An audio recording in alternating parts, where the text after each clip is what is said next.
Assalamualaikum warahmatullahi wabarakatuh. Perkenalkan, kami dari kelompok 6 ingin mempresentasikan hasil diskusi kami, yaitu perencanaan usaha tani bayam. Kelompok 6 beranggotakan Arsita Diah Wiratri, NIM H0419004, Elsa Via Alia, H0419018, Fairuz Hanifah, H0419022, Hanif Fakri Suryono, H0419029, dan Lisa Putri Atmaja, H0419045. Materi pertama yaitu usaha tani bayam yang akan dibawakan oleh saya, Hanif Fakri Suryono, NIM H0419029. Bayam. Bayam atau amaranthus adalah tumbuhan yang biasa ditanam untuk dikonsumsi daunnya sebagai sayuran hijau. Tumbuhan ini berasal dari Amerika tropik, namun sekarang tersebar ke seluruh dunia. Di tingkat konsumen dikenal dua macam bayam sayur, yaitu bayam petik dan bayam cabut. Bayam petik berdaun lebar dan tumbuh tegak besar hingga 2 meter, dan daun mudanya dimakan, terutama sebagai lalapan. Daun bayam cabut berukuran lebih kecil dan ditanam untuk waktu singkat, paling lama 25 hari. Taksonomi bayam. Kerajaannya Plantae, divisi Magnoliophyta, kelas Magnoliopsida, ordo Caryophyllales, famili Amarantaceae, subfamili Amaranthoideae, dan genus Amaranthus L. B. Usaha tani bayam. Tanaman bayam merupakan salah satu jenis tanaman hortikultura yang dewasa. Ini digemari oleh masyarakat luas karena mempunyai nilai gizi yang tinggi. Budidaya bayam efektif dilakukan hingga ketinggian 1000 meter dari permukaan laut. Di Indonesia terdapat 2 jenis tanaman bayam yang biasa dibudidayakan para petani. Pertama, jenis tanaman bayam cabut yang terdiri dari bayam hijau dan bayam merah. Jenis kedua, bayam yang berdaun lebar atau bayam raja. C. Latar belakang pemilihan bayam. Pemilihan bayam dilatar belakangi yaitu 1. Nilai ekonomis, 2. Kondisi pasar, dan yang terakhir kesesuaian topografi. Sebelumnya, perkenalkan, saya Arsita Diah Wiratri, NIM H0419004. Nah, teman-teman, selanjutnya kita akan membahas mengenai alur pelaksanaan usaha tani bayam. Alur pelaksanaan usaha tani bayam ini meliputi penyiapan benih bayam, pengolahan lahan, penebaran benih bayam, perawatan, pengendalian OPT, dan yang terakhir ada panen dan pasca panen. Yang pertama ada penyiapan benih bayam. Benih untuk budidaya bayam disiapkan melalui perbanyakan biji. Benih diambil dari tanaman bayam yang dipelihara hingga tua, berumur sekitar 3 bulan. Kenapa harus menggunakan tanaman bayam sudah tua? Karena apabila tanaman bayam yang masih muda sudah diambil bijinya, daya simpan benih tidak akan lama dan tingkat perkecambahannya rendah. Benih bayam yang baik bisa disimpan hingga umur 1 tahun. Benih bayam tidak memerlukan masa dorman, sehingga setelah dipanen bisa langsung ditanam. Kebutuhan benih untuk budidaya bayam adalah sekitar 5-10 kg per hektar. Kebutuhan benih ini sangat tergantung pada keterampilan petani dalam menebar benih. Yang kedua ada pengolahan lahan. Yang harus dilakukan pertama-tama adalah menghaluskan tanah, kemudian membuat bedengan. Lebar bedengan 1 meter dan tingginya sekitar 20-30 cm. Sedangkan panjangnya mengikuti kondisi lahan. Jarak antar bedengan adalah 30 cm. Sebaiknya bedengan membujur dari timur ke barat untuk mendapatkan pencahayaan yang maksimal. Budidaya bayam sensitif dengan keasaman tanah. Apabila derajat keasaman tanah rendah atau pH kurang dari 6, sebaiknya netralkan dengan kapur atau dolomit sebanyak 2-3 ton per hektar. Apabila pH lebih dari 7, netralkan dengan belerang. Setelah diratakan, bedengan diberi pupuk kandang kuda atau ayam dengan dosis 10 ton per hektar atau 1 kg per 10 meter persegi bila kondisi tanahnya kurang subur atau kandungan bahan organiknya rendah.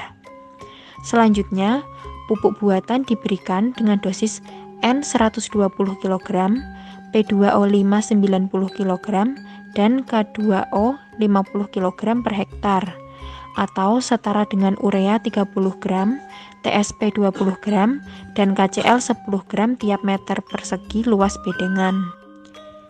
Yang ketiga ada penebaran benih bayam. Benih ditebar dengan tangan atau saringan karena benih bayam sangat kecil. Kepadatan tebar benih adalah 0,5 sampai 1 gram per meter persegi. Agar penebaran benih merata, kita juga bisa menyampurkan benih dengan tanah atau kompos lalu ditebar di atas bedengan. Oke, saya Elsafia Alia Desya Nugroho akan menjelaskan alur pelaksanaan usaha tani bayam. Yang keempat yaitu perawatan. Perawatan yang paling penting dalam budidaya bayam adalah pengaturan air, terutama saat awal benih ditebar. Selalu kelembapan tanah juga harus dijaga hingga bayam berkecambah. Setelah bayam berkecambah, dilakukan penyiangan gulma atau rumput yang tumbuh bersamaan kecambah bayam. Perawatan yang kedua yaitu penanganan hama penyakit yang dilakukan pada bayam ini dengan cara menjaga kesehatan tanaman dengan penyiraman yang teratur. Perawatan bayam yang ketiga yaitu pemupukan. Pemupukan tambahan dapat dilakukan ketika usia bayam sudah 2 minggu dengan menggunakan kompos atau kotoran ayam yang telah matang. Alur pelaksanaan usaha tani bayam yang kelima yaitu pengendalian OPT. Jenis hama yang sering menyerang tanaman bayam antara lain yaitu ulat daun, kutu daun, penggorok daun, dan belalang. Nah, dalam pengendaliannya, jika terpaksa harus menggunakan insektisida, gunakan jenis insektisida yang aman dan mudah terurai seperti insektisida biologi, insektisida nabati, atau insektisida piretroid sintetik. Sedangkan penyakit yang sering dijumpai tanaman bayam antara lain yaitu rebah kecambah dan penyakit karat putih. Selanjutnya saya akan menjelaskan tentang alur pelaksanaan usaha tani bayam yang terakhir yaitu panen dan pasca panen.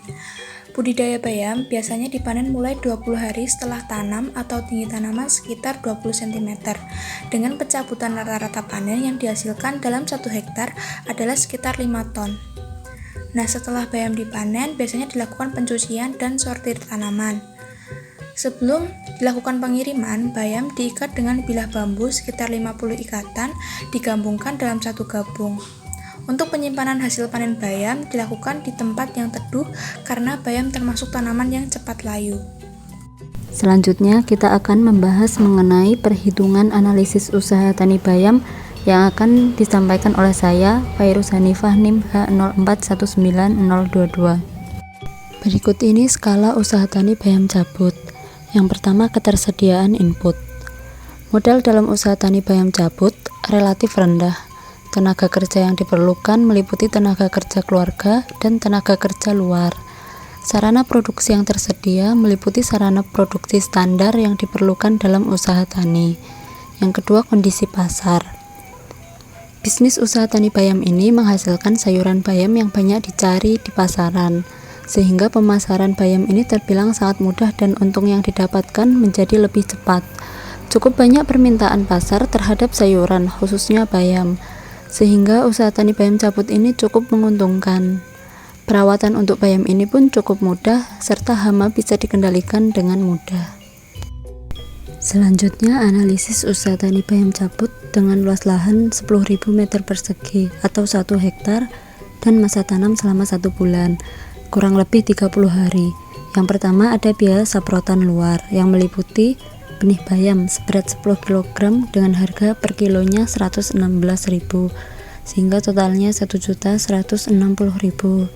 Kemudian ada pupuk urea seberat 300 kg dengan harga 1.800 per kilogramnya sehingga totalnya 540.000.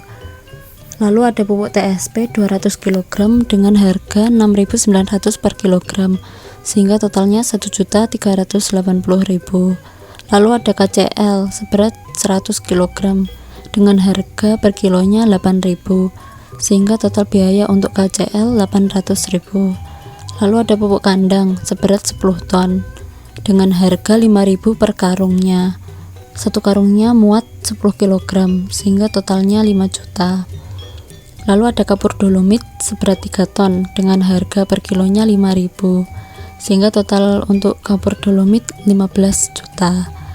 Lalu ada insektisida Curacron 500 EC sebanyak 500 mili dengan harga 29.500 per 100 mili, sehingga total biayanya 147.500. Lalu ada herbisida Gramoxone 276 SL sebanyak 1,5 liter dengan harga 62.000 per liternya, sehingga totalnya 93.000. Dari biaya di atas maka didapat total biaya saprotan luar 24.120.500. Kemudian yang kedua, biaya tenaga kerja luar.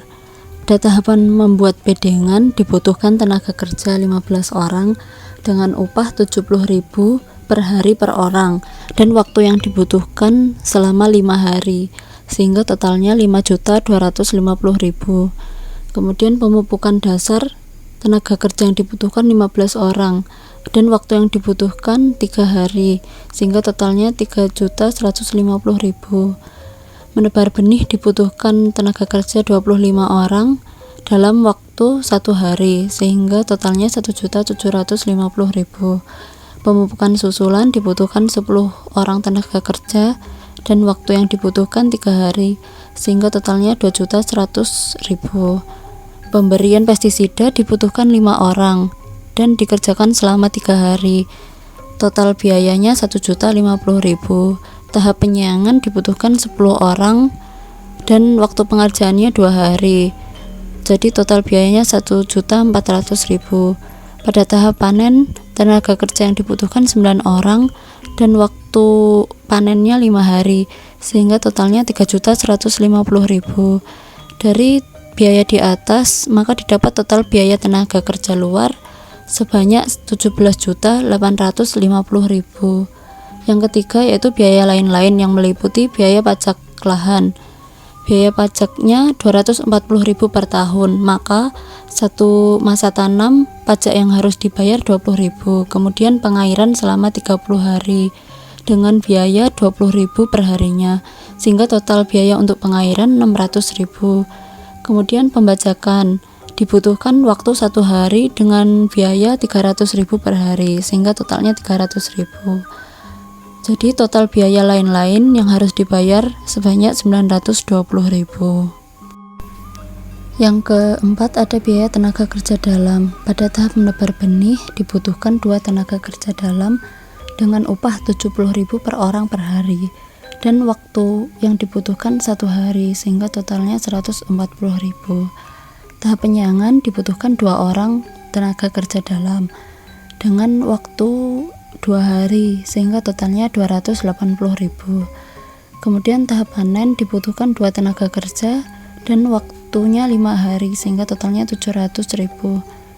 Jadi total biaya tenaga kerja dalam yaitu 1.120.000.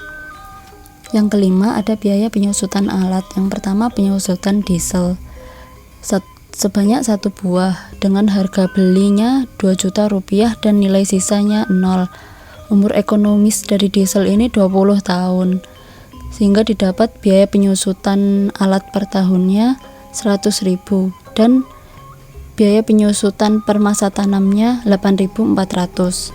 Kemudian yang kedua ada cangkul sebanyak 5 buah dengan harga beli per 1 cangkulnya 100.000 rupiah, sehingga 5 cangkul biaya belinya 500.000 rupiah.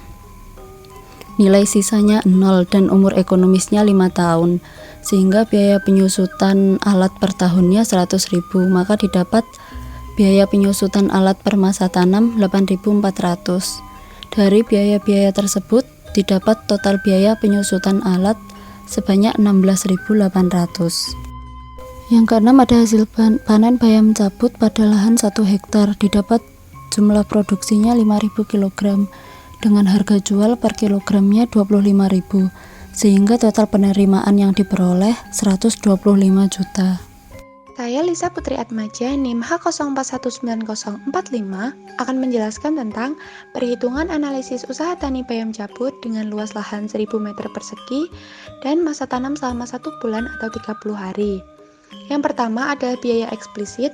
Biaya eksplisit merupakan komponen biaya yang harus dan benar-benar dikeluarkan oleh produsen. Biaya eksplisit pada usaha tani bayam cabut diperoleh dari biaya saprotan luar ditambah dengan biaya tenaga kerja luar ditambah dengan biaya lain-lain. Biaya saprotan luar diperoleh dari benih bayam, pupuk meliputi pupuk urea, TSP, KCl, kandang, kapur dolomit, insektisida, dan herbisida. Dengan total biaya saprotan luar adalah 24.120.500. Biaya tenaga kerja luar diperoleh dari membuat bedengan, pemupukan dasar, menebar benih, pemupukan susulan, pemberian pestisida, penyiangan, dan panen dengan total biaya tenaga kerja luar Rp17.850.000. Biaya lain-lain dapat dilihat di tabel itu diperoleh dari pajak lahan, pengairan, dan pembajakan dengan total biaya lain-lain Rp920.000. Jadi, biaya eksplisit pada usaha tani bayam cabut adalah Rp24.120.500 ditambah dengan Rp17.850.000 ditambah Rp920.000 dengan total biaya eksplisit Rp42.890.500. Selanjutnya adalah biaya implisit. Biaya implisit merupakan komponen biaya tetapi itu dimiliki oleh produsen sendiri sehingga tidak perlu dibayarkan. Biaya implisit pada usaha tani bayam cabut ini diperoleh dari biaya tenaga kerja dalam ditambah dengan biaya penyusutan alat. Biaya tenaga kerja dalam itu diperoleh seperti di tabel dari menebar benih, penyiangan, dan panen dengan total biaya tenaga kerja dalam Rp1.120.120.000. Selanjutnya adalah biaya penyusutan alat itu diperoleh dari penyusutan diesel sebanyak 1 buah, penyusutan cangkul sebanyak 5 buah dengan total biaya penyusutan alat Rp16.800. Jadi, biaya implisit pada usaha tani bayam cabut itu Rp1.120.000 ditambah dengan Rp16.800 dengan total Rp1.136.800. Selanjutnya adalah total biaya. Total biaya ini diperoleh dari biaya eksplisit ditambah dengan biaya implisit.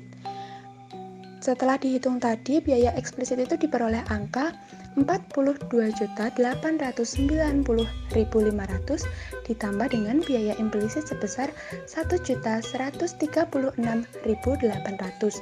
Jadi total biaya pada usaha tani bayam cabut adalah Rp44.27.300. Selanjutnya adalah penerimaan. Penerimaan itu diperoleh dari hasil panen bayam cabut dikali dengan harga tiap satuan.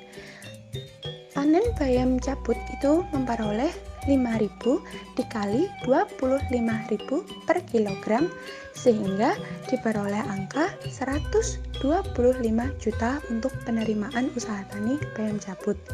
Pendapatan usaha tani bayam cabut itu diperoleh dari penerimaan dikurangi biaya eksplisit. Penerimaan tadi telah dihitung diperoleh angka 125 juta dikurangi biaya eksplisit sebesar 42.890.500 sehingga pendapatan pada analisis usaha tani bayam cabut ini adalah 82.109.500. Keuntungan pada usaha tani bayam cabut ini diperoleh dari penerimaan dikurangi biaya total, yaitu penerimaan sebesar 125 juta dikurangi biaya total sebesar 44.027.300 sehingga diperoleh angka 80.972.700 rupiah. Selanjutnya adalah BC rasio. BC rasio ini ada dua, BC rasio atas biaya tunai dan BC rasio atas biaya total. BC rasio atas biaya tunai diperoleh dari keuntungan dibagi dengan biaya eksplisit. Tadi telah dihitung bahwa keuntungan itu diperoleh angka 80.972.700 dibagi dengan biaya eksplisit sebesar 42.890.500 sehingga diperoleh BC rasio atas biaya tunai dengan angka 1,89. Yang kedua adalah BC rasio atas biaya total. BC rasio atas biaya total ini diperoleh dari keuntungan dibagi dengan biaya total, yaitu keuntungan sebesar 80.972.700 dibagi dengan 44.027.300 sehingga diperoleh angka BC rasio atas biaya total sebesar 1,84. Berdasarkan perhitungan BC rasio yang telah dilakukan, dapat disimpulkan bahwa usaha tani bayam cabut ini menguntungkan dan layak diusahakan karena BC rasionya bernilai lebih dari 1. Selanjutnya adalah RC rasio. RC rasio itu ada dua juga, yaitu RC rasio atas biaya tunai dan RC rasio atas biaya total.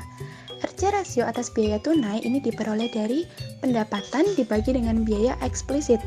Pendapatan sebesar 125 juta dibagi dengan biaya eksplisit sebesar 42.890.500 sehingga diperoleh angka RC rasio atas biaya tunai sebesar 2,91. Yang kedua adalah RC rasio atas biaya total. RC rasio atas biaya total ini diperoleh dari pendapatan dibagi dengan biaya total. Pendapatan sebesar 125 juta dibagi dengan biaya total sebesar 44.027.300 sehingga diperoleh angka RC rasio atas biaya total sebesar 2,84. Berdasarkan perhitungan RC rasio dapat disimpulkan bahwa usaha tani bayam cabut ini menguntungkan dan layak untuk diusahakan karena BC rasionya itu memiliki angka lebih dari 1. Baiklah teman-teman, sekian yang dapat kami sampaikan. Mohon maaf bila ada kesalahan dalam perkataan maupun penulisan yang baik kami sengaja maupun tidak disengaja. Kami akhiri, wassalamualaikum warahmatullahi wabarakatuh dan terima kasih teman-teman.